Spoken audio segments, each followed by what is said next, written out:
Our CES 2019 coverage is made possible by SuperO, Republic of Gamers, Arosi, EK, and Patriot.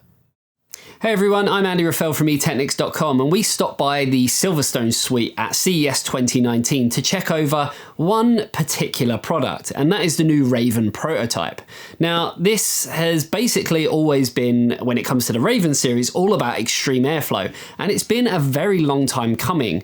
The last kind of Raven chassis that actually came out was in 2014, so it's been a while, and even seeing this one, it still seems like it's a little bit of a way off until it actually gets released. So we will tell you now, it was a prototype, so it's still a little rough around the edges, but it gave us a general idea of the concept. So it incorporates the typical Raven look. Now, what I mean by that is that it has quite a unique style to it in terms of the design and just the way that the kind of panels are made up, and including different angles and edges and that kind of stuff.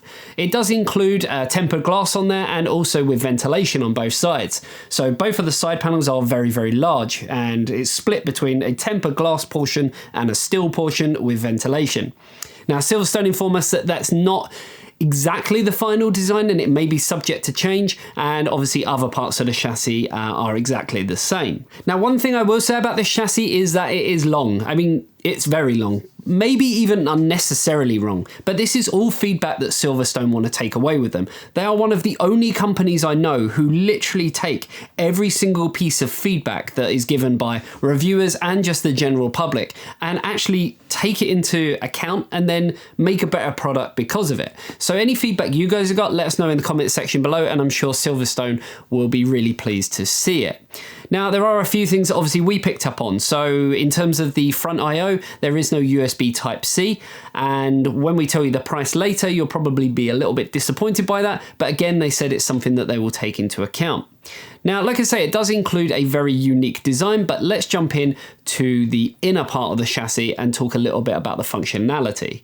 So firstly, you will notice that because it is a very long chassis, it is very spacious inside. It incorporates the ATX form factor and actually has the motherboard and everything else rotated 90 degrees, so everything comes out the top of the chassis. But don't worry, because there is a large piece of plastic on the top that will cover all of your cables and route it along very nicely.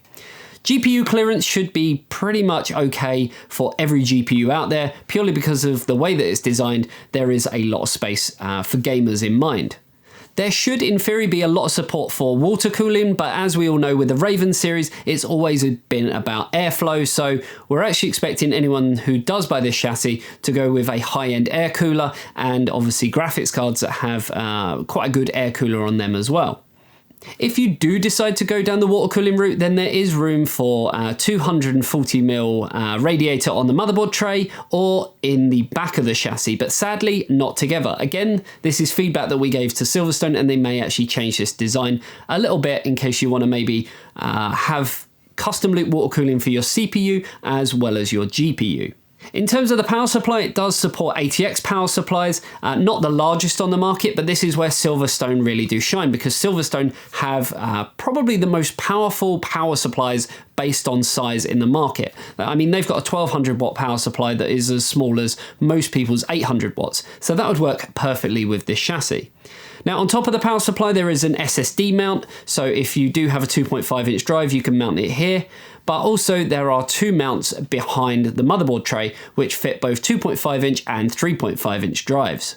Speaking of behind the motherboard tray, there is plenty of room here for cable management. And again, we did give them feedback about maybe adding in a bit of a cable raceway just to hide things out of view. Because yes, while it's nice to see your drives and everything on show, no one really wants to see all of the cables connecting to it and connecting to your motherboard as well. Also, by having so much room behind here, it does give you full access to behind the CPU socket, so if you do want to change your cooler out at a later date, you don't need to take everything outside of the chassis. In terms of airflow, there are two included penetrator fans that are situated at the bottom of the chassis. These help by pushing air straight up over the CPU and also any graphics cards that you may have in there. Now, these penetrator fans we actually spoke to SilverStone about, and they've said that these are basically the new generation.